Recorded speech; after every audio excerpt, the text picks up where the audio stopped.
আসসালামু আলাইকুম রহমতুল্লাহ।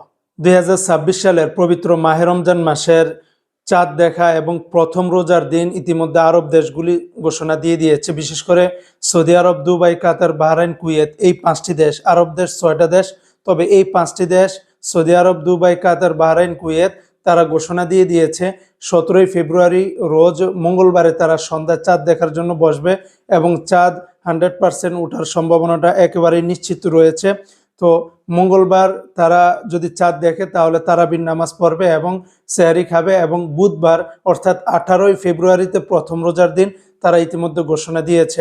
তবে এর বিপরীতে আবার ওমান সরকার জানিয়েছে, বিশেষ করে আরব দেশ 6টা দেশের ভিতরে ওমান সরকার জানিয়েছে যে 17ই ফেব্রুয়ারি মানে 18ই ফেব্রুয়ারিতে প্রথম রোজা হবে না, যেহেতু 17ই ফেব্রুয়ারি তারা চাঁদ দেখতে পারবে না, চাঁদ ওঠার সম্ভাবনাটা একেবারেই নাই। তাই ওমানে 18ই ফেব্রুয়ারিতে তারা চাঁদ দেখবে এবং 19শে ফেব্রুয়ারি অর্থাৎ রোজ বৃহস্পতিবার তারা প্রথম রোজা রাখবে। অর্থাৎ আরব দেশ যদি একদিন আগে রাখে, সৌদি আরবে যদি 18 তারিখে প্রথম রোজা হয়ে থাকে তাহলে এরপরের দিন বাংলাদেশ এবং ওমান একসাথে রাখবে। পাশাপাশি অন্যান্য দেশেও রোজার পবিত্র মাহে রমজান মাস শুরু হয়ে যাবে।